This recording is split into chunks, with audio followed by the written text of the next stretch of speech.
Partiklister endnu en gang. Som et fastfrosset ekko fra de gode gamle dage. Ja, det lyse danske sind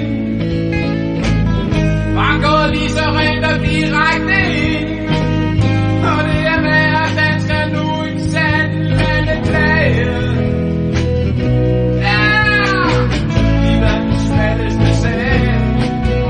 Vi gør hvad vi vil, men gør det kun i ro og mag.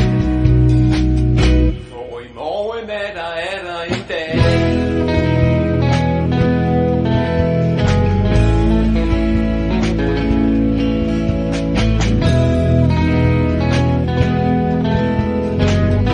Og bladet lever kun for sjov. Den syvende himmel er påbudt ved lov. Men hvad fanden?